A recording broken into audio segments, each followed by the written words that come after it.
Hello, everyone, and welcome back to Relationships Rule. If you've ever said to yourself, "Hey, it's just easier to do it myself," then this episode is going to resonate with you. Because today I'm sitting down with Gina Cotner, founder and CEO of Athena Executive Services, a firm that pairs high caliber US based virtual executive assistants with busy entrepreneurs and executives. Gina has built a thriving company that she now runs in about 10 hours a week. That's magic. And she's here to talk about something most of us skip right over when it comes to delegation. It's not just about handing over tasks, it's about building the kind of trust and connection that makes your whole team want to show up and deliver. This is a conversation about relationships, accountability, and what it really takes to lead well. So, welcome, welcome, welcome. Thank you. Thanks for having me. My pleasure. I know, Gina, you founded Athena Executive Services 10 years ago, and now you run it in about 10 hours a week because, as we were talking before we went on air, you're too busy playing pickleball and golf. So why not, right? That's Have right. someone That's else do right. it. I love it. So, what made you realize that delegation was not just helpful, but essential?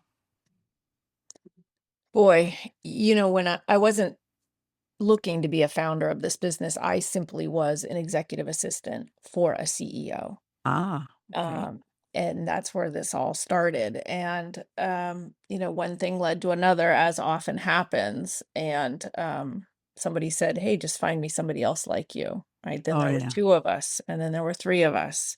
And then I found other clients that needed this kind of service, and it grew and it grew and it grew.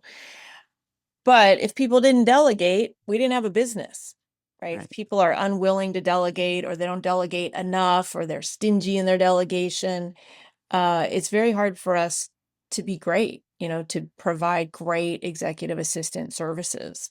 So that was kind of the heartbeat of it in the beginning. And then I started becoming a bit of an expert on delegation. And then more recently, just very fascinated by the whole world of accountability, which is a lot spicier, let's just say.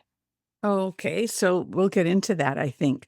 So, uh, um, I know for me, and I did say this to you when we first spoke, I have a really hard time. I'm that person. It's just easier to do it myself because I'm not sure they can do it as well as I can, or there's a lack of communication, with trying to explain stuff. It takes so long, whatever. I just have never quite made that leap. Really? Okay. So, and I think there's a lot of people like me that tell themselves, well, maybe when I slow down a little bit, I can write down the processes and maybe I'll delegate it to someone, or I got to find that perfect person. But what's really going on for me and those people underneath that resistance? I'm sure you know.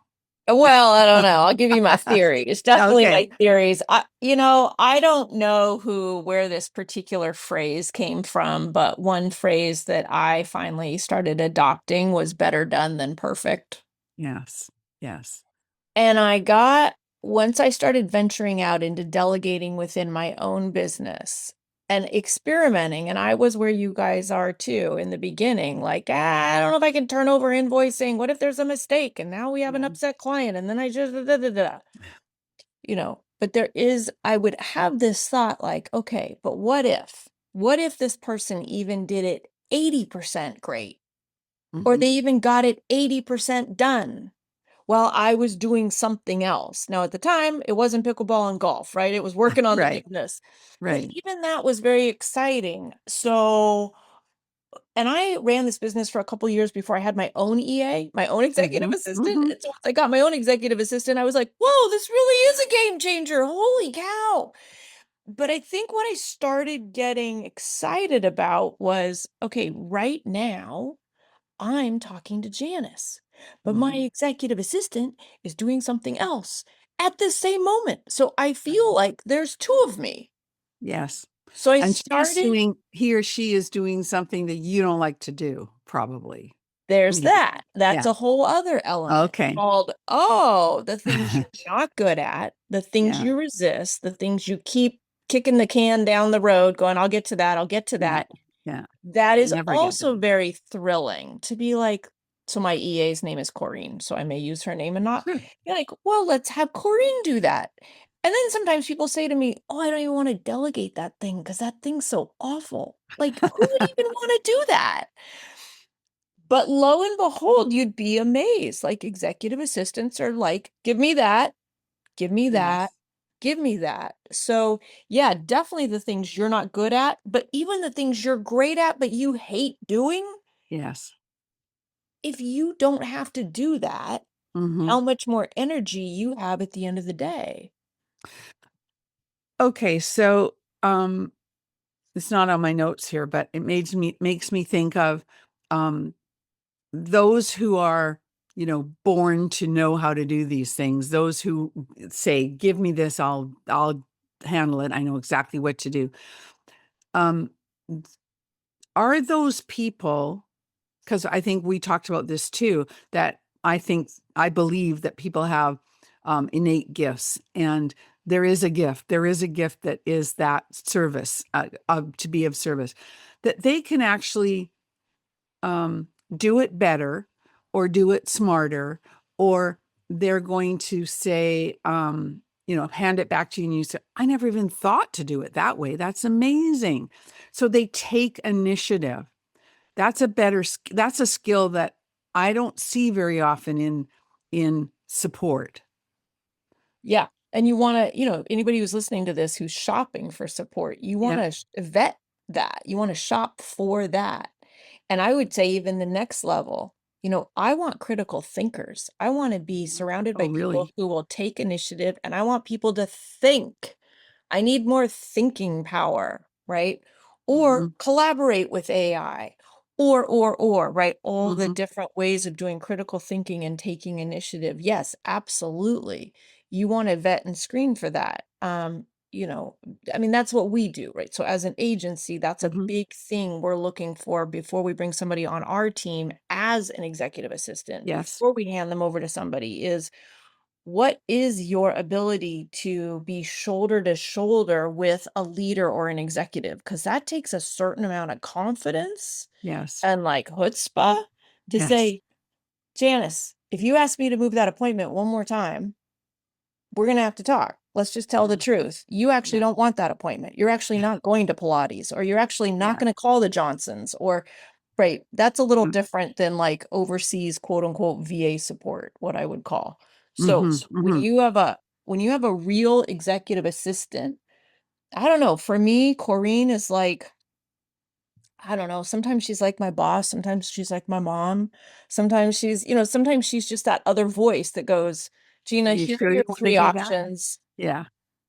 I And yeah. she knows that I'll be like, well, let's go with the cheaper one. But she knows to be like, Gina, come on, buy that one. You're going to be happier. Yes, Yeah. Corrine, that's right. Yeah. Okay. Yeah. And those people are hard to come by, I believe. But maybe you don't think so because you've found so many. Exactly. I mean, Yeah. we have a whole process, obviously, of vetting Yeah. and screening them. And frankly, with a lot of the layoffs and all the tech layoffs, the amount Hmm. of high caliber applicants is insane.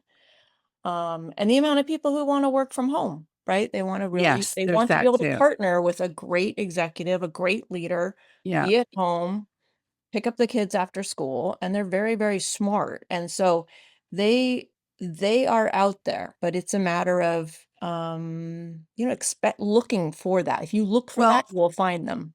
okay, but when you say that, are these people that you're talking about, um, are they people that have to take a step down to do that job because they've lost their job? Are they people that you wouldn't normally find in that work, you know, group? No, I wouldn't say so. I Okay, mean, okay, I'm I'll just just asking. speak. I mean, just it's a great question though, because a lot of people are like, I can't have this great job. I'll just go be somebody's executive assistant.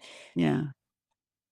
On our firm, I mean, I will just say this is what these people love to do and what they're good at. So that's Mhm. another great thing to, if Yeah. people are out there shopping for somebody, is to look and see, what, to your point, is this somebody's temporary job because they really Yes. want to become a marketing director, but they Yeah. think this is their foot in the door, or is this Mhm. person actually loves to be an executive assistant and they're really good at it? Mhm. I think I mentioned to you, and some of my listeners are local people that live here and would know this gentleman, Jimmy Pattison. He's like one of the, he's won the Order of Canada. He's been a businessman for 70 years in this country and done lots of different things. Actually, he just got some ink. His company just got some ink. He's like 90 something now, and I don't think he does a lot of day to day, but he's still pretty active. But and he was just got some ink in the US recently because somebody they were talking about one of his facilities being bought for an ICE um, detention center, but they stopped that as soon as that happened. But yeah, it was kind of funny. Anyway, not funny, but you know what I mean. But anyway, he had the same executive assistant his entire career. Maureen, her name was and is. I don't know if she's still alive either, but because that was her calling. That was her calling. And when you get a good one, you right? Okay, so you recently you made a shift from talking purely about delegation to talking about accountability. Can you speak to that? What prompted that and why does it matter so much? Yeah, I used to talk a lot about delegation, and I'd even go and look and see what all's out there. So there's a million books and a million podcasts about how do you Mhm. delegate effectively? Here are the 5 steps, here are the 10 steps, Yes. here are the 7 steps, whatever. And I just looked at like, okay, what had me uh as a human and some of the other high performing humans that run my company, what had us be some people committed to high performance and excellence, and particularly like when nobody's watching. Mm, We've always been people that have always worked from home. We've never been down the hallway for years and mhm, years and years from somebody watching us. And I realized it's because of the different places we had been in our past where we had been held to account mm, and for high performance. Now, I have been in places in my life where I was held to account for high performance and I did not like it. I did not enjoy it. It was not nice. Now it worked, but I'm not a fan of that. I'm like, well, I think we can have high performance, people being held to account, which even the phrase sounds sort of gnarly. That's like kind of a yeah. gnarly, mean sort of sounding phrase. But we can expect people to do what they said they do. Um, and we don't have to be jerks about it. We can actually have both, because a lot of people are like, well, I'm either going to be really nice with people or I got to get kind of tough with people and I got to really hold them to account. Like somebody said to me once, like, oh, you're a toughie. And I'm Yeah. like, see, that's the thing. We give up holding people to account because we think, oh, now we're going to be tough. They're going to go home to their spouse and say, Janice threw me under the bus today, or I got called out in the meeting today. I don't know that you got called out. Somebody asked you why the thing didn't get done that was Mhm. supposed to be done on time. This isn't like a personal attack, a personal affront. So I just kind of realized, boy, let's start delving into that because it's just a little more interesting. None of us really like, I don't think, love being held to account. And I don't know many people who love doing the holding to account. Right. So I just started kind of breaking down, well, how could people do that in a way that's just simple? Like, why can't it just be talking about the weather? Like, what's the weather like where you are? Here's what the weather's like where I am. Hey, that thing was due yesterday. Is it done? Mm.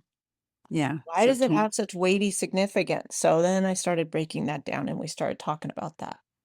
yeah, and there's so much I think behind that with people too is like, they're in a role that they're too high up the pole, they can't handle it. And so they take it out on somebody else, the person below them, or they look for excuses or they're uncomfortable, and it's never really just the thing.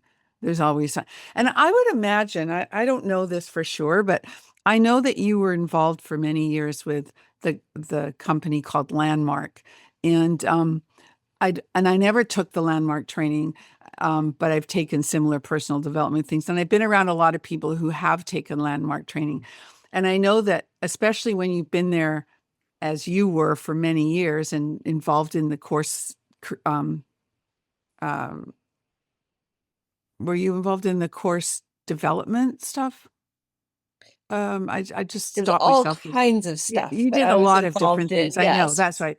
But um, there's a whole level of understanding people and so forth that you have that a lot of people don't have. And I think that that probably gave you a real heads up when you're building your company as well. Yeah, I would absolutely agree. And the woman who really runs the day-to-day operations in my company, her name's Dorian. She's been with me pretty much since day one.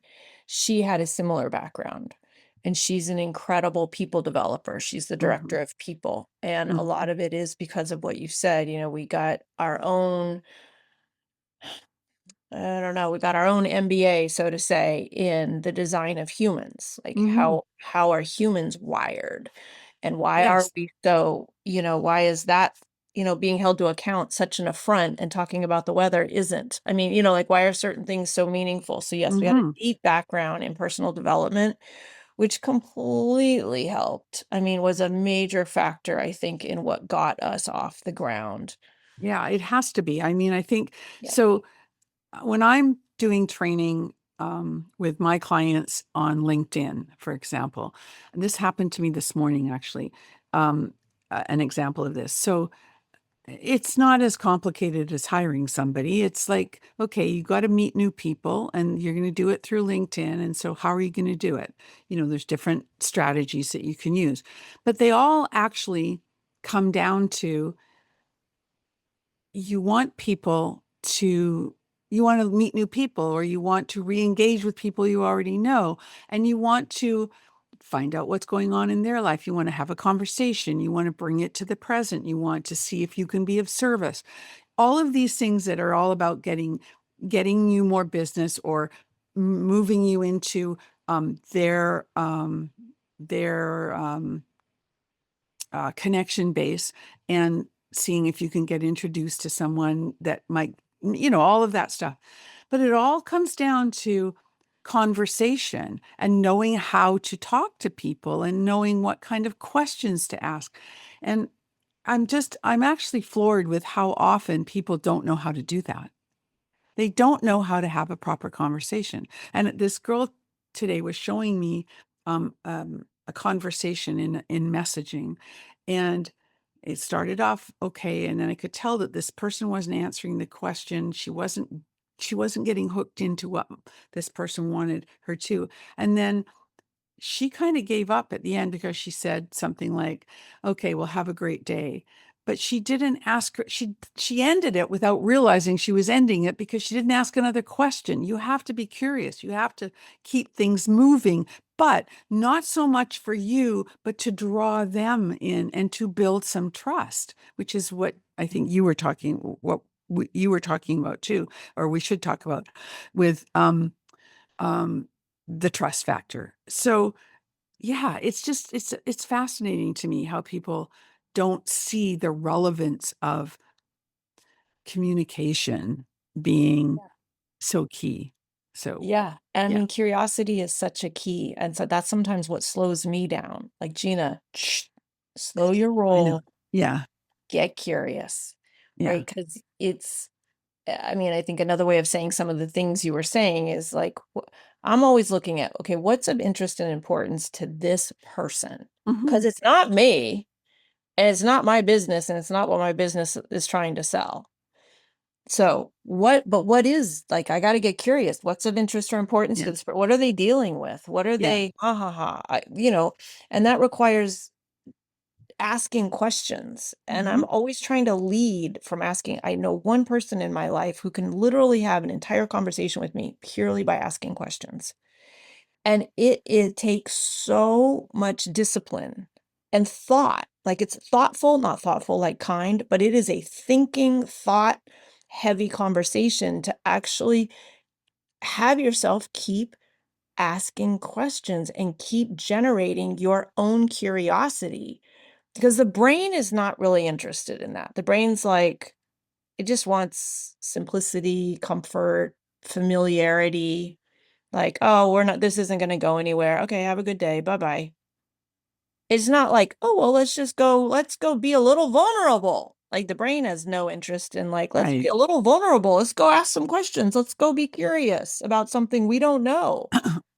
Well, that brings me actually, I'm going to throw this in the middle of the conversation, which I don't normally do.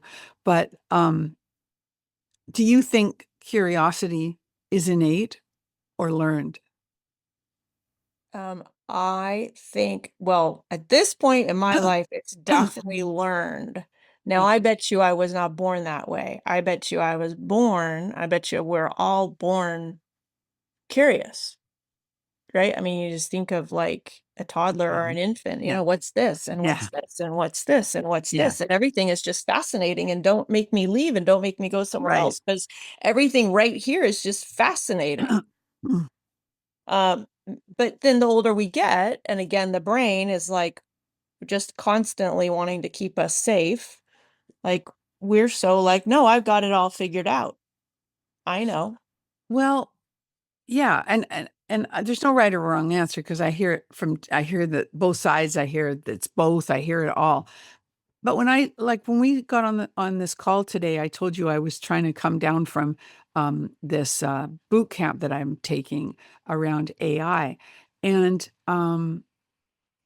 and most people, some of my friends, if I mention it to somebody, they'll go, "Oh, like that's too much." They don't want to know. They're not curious enough. They've got enough in their brains.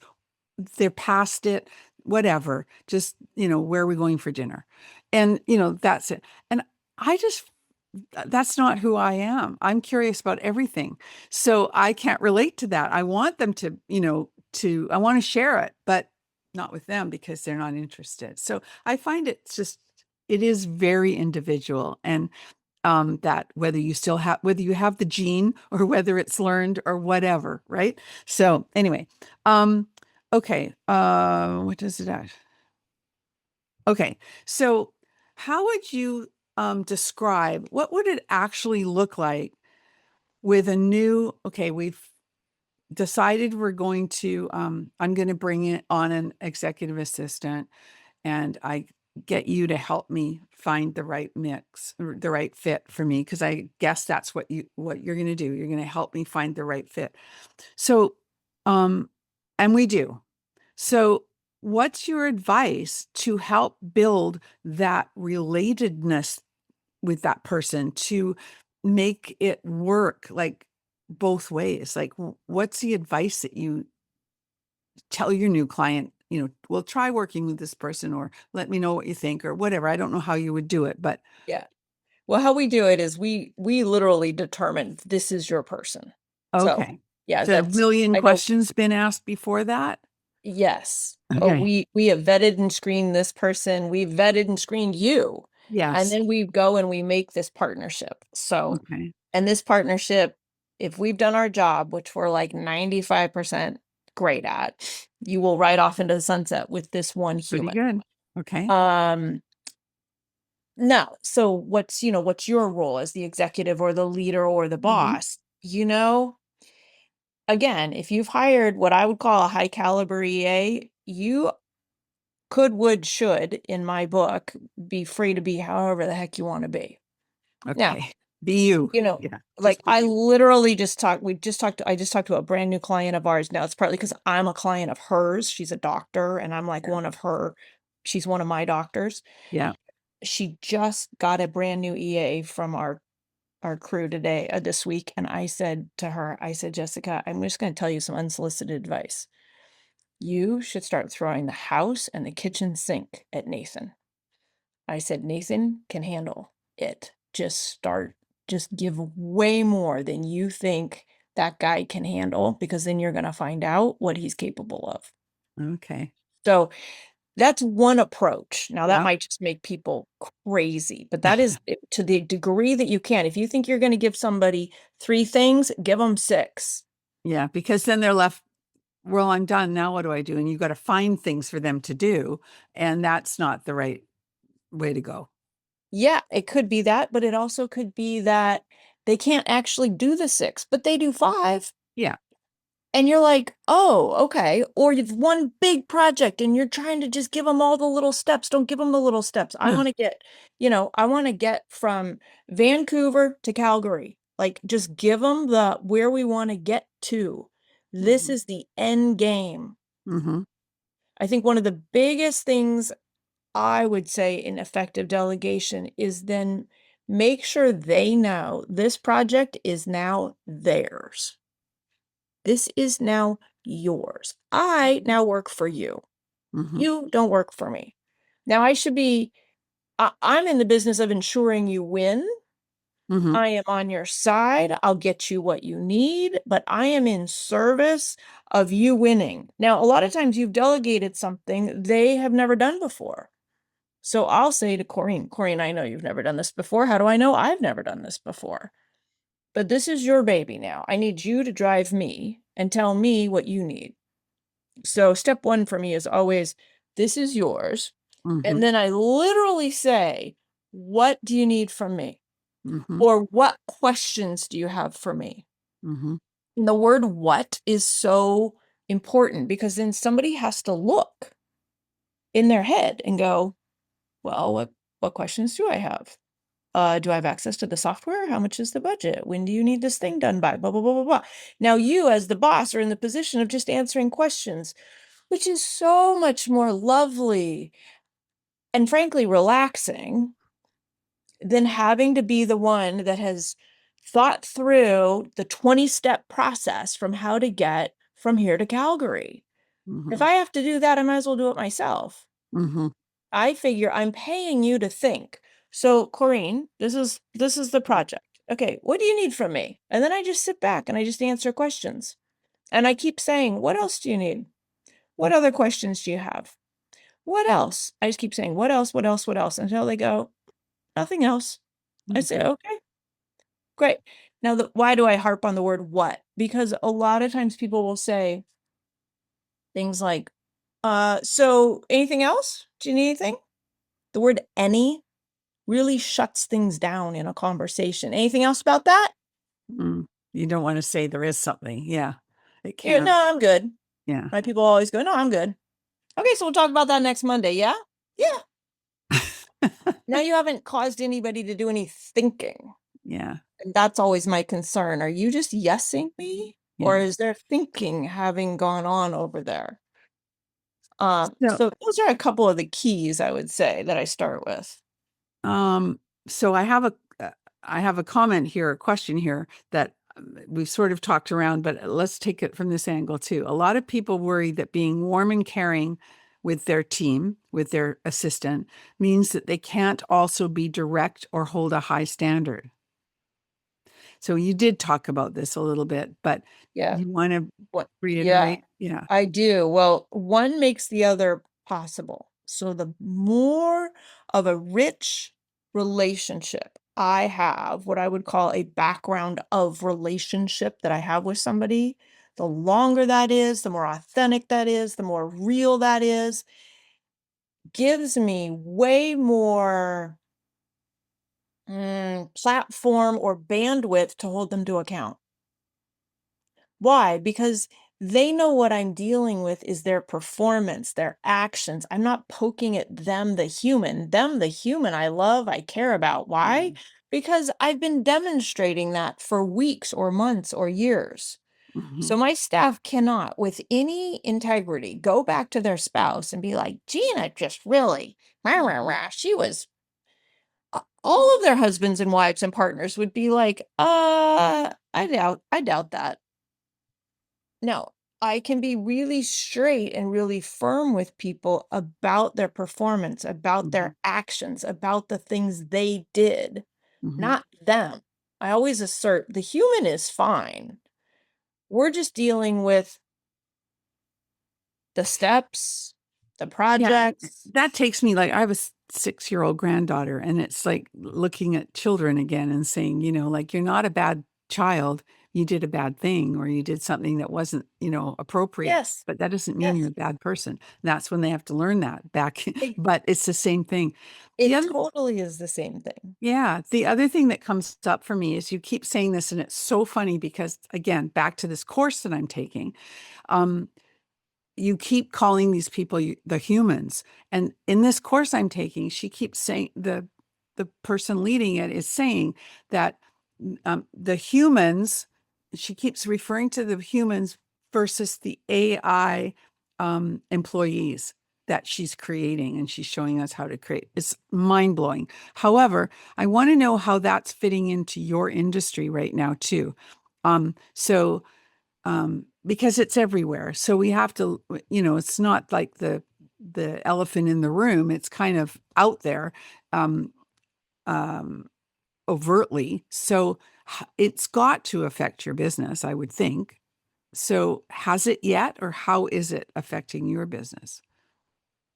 Yeah, to be determined. Okay, still, yeah, It, you know, when when everybody started getting calendar links, yes, everybody stopped the back and forth of the emails to schedule yes, something, which yeah, their EAs used to do. yes. And then there was this similar question, like, well, what will EAs do now? Oh, yeah.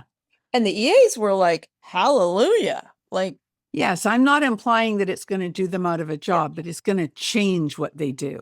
oh, for sure. Yeah. But it's having us do that same thing, like, okay, what Yes. what now do they do? Okay, so now obviously you would expect any strong EA to be utilizing AI. Yeah.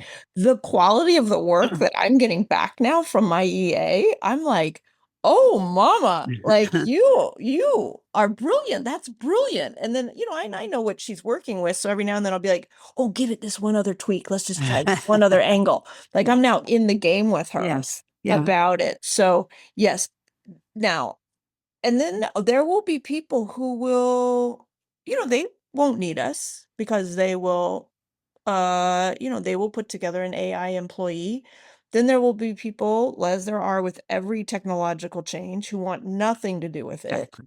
Yeah. and will be like, no, who are still wondering why they don't have a secretary down the hallway. Right. Exactly. Right. Yeah. Yeah. And And then so, there'll be those EAs who glom onto it and those who don't. So yeah, there'll be different audiences exactly. for them as well, right? Exactly. Mm. Exactly. Yeah. I was just thinking there was some, I can't remember who it was now. I'm going to have to go back and look at it because I remember interviewing this person a couple of years, few years ago, and what she used to work for this guy in California who put on these huge events at his house, like huge. And she organized them all. I can't even remember. Oh, I know. She was an EA person too. I'll have to tell you later. I'll find it because it was a good story and it was her that did it all. But yeah, it's just changed. It will change the game as to what people do and how efficient it can be for, there'll be specific circumstances per person, right? That's the kind of thing. Um, so, um,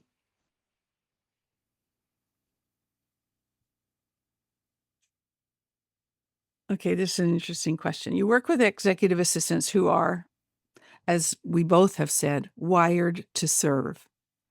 How does understanding what someone is genuinely good at and energized by change the whole dynamic of the working relationship? Yeah, you will discover their superpowers. It Yeah. continues to kind of surprise me. A, their superpowers might be like, wow, you did that very differently than how I would do it. Sometimes it looks like that. But sometimes it's just simply in the early days, again, social media is so different now than it was even 5 years ago, let alone 10 years ago. Yeah. And, I quickly learned that my EA loved social media and I hated it. And Yes. that was back in the day when you had to go find the art, and you had to find the pixel, that had to be the right Yeah. size pixels, Yeah. and it needed to be, non-copyrighted art. And I would just be like, Yes. you have got to be kidding me. Yeah. She freaking loved it.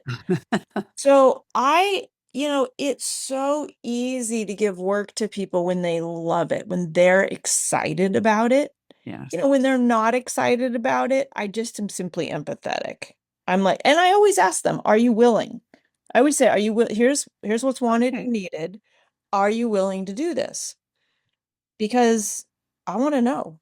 I just Yeah. did it today with somebody else on our team. I said, I have this kind of odd project. Are you willing to do this? Because I want them to own it or Mm-hmm. say they're not going to. It's not like I didn't survive without support staff all my life, right? That's what I always tell people. Like we owners, founders, we were fine before everybody around us. It's not like we Mhm. can't figure out what to do. We just would prefer you do it. Right. So, okay, so then it comes down to the trust and the relationships that you have with your team that they are able to say, yeah, I don't know if that's something I want to take on. Yeah. Yeah. Yeah. And it's rare that anybody would say, but, they'll often say no if they're like, I'm swamped Yeah. or I can get to it, but it's going to be 3 weeks. Yeah. Or, that's not really my wheelhouse, but I'll give it a try. Yeah. You can hear it. And sometimes I'm like, okay, that's good enough. And then other days I'm like, nah, let me not. No, I'll bring that back on my plate. I'll go find somebody else to do that. Or And the difference too is we're not all in the same office anymore, right? You're all right. over. Yeah. So that makes Yeah. a difference too, right? Okay. For someone listening right now who knows they need help, but keep putting it off, what's the one thing that you would want them to walk away and do differently starting tomorrow? Well, start delegating. Figure out something to delegate to somebody. And you really can start by just making a list. Like, what are the rote things I do every week? Hmm. Every week, or every time I do X, for you, it's like every time you interview somebody on a podcast, these 20 things have to Yeah. happen, I'm in for that process. Yes. I like it. exactly. Yeah. So just start writing down the things you do every week and then look to see where can I delegate that? Do you want a full-on executive assistant? You might want your niece to come over every Friday Hmm. and check off 3 things off your to-do list. But great, that's 3 things you're not doing. Right.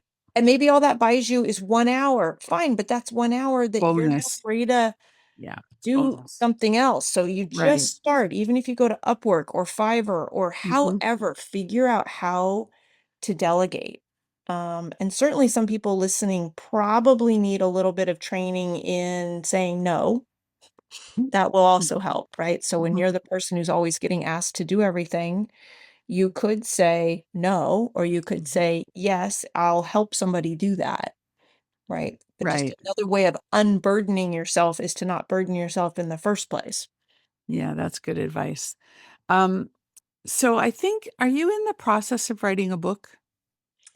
I'm not, and I should be. No, there's no shoulds, no shoulds. People say that to me too, and I didn't mean to put you on the spot. No, it's Um, fine. I did but put into AI. I gave them every blog I've ever written, every newsletter I've ever written for 10 years and said, give me the outline of my book.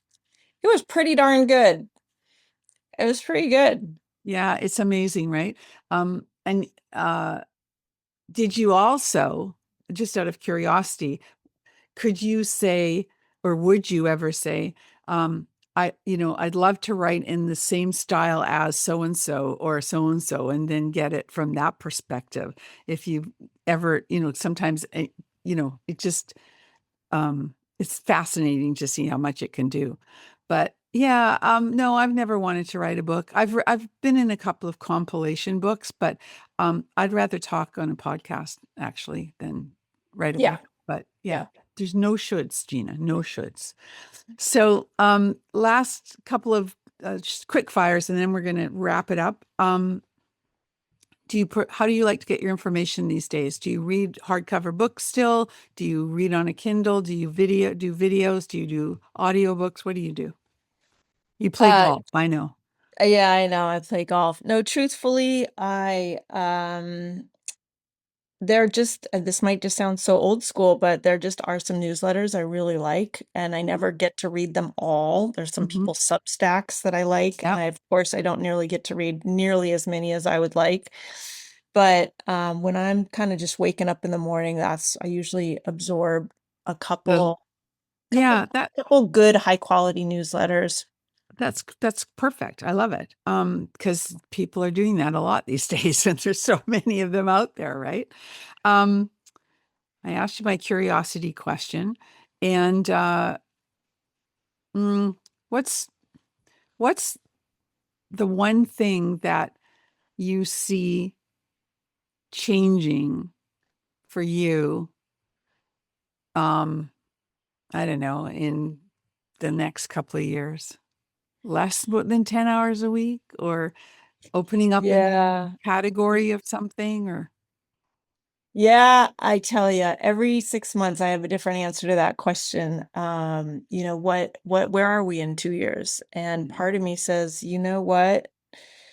It ain't broken, let's not fix it," right? yeah, I think, yeah, "Oh, I've gotta," because I've just been such an achiever for so many years that it's like, "Well, now what?" And it's like, "Well, but yes, wait, this was my dream. Like, my yes. dream came true." Yeah, you're living by the ocean, you're doing what you want to do. It's amazing. Exactly, and we're so quick to be like, "Well, so now what?" And I was like, "Well, maybe you should just, like, live your dream for a little while, Yeah, that's and, perfect.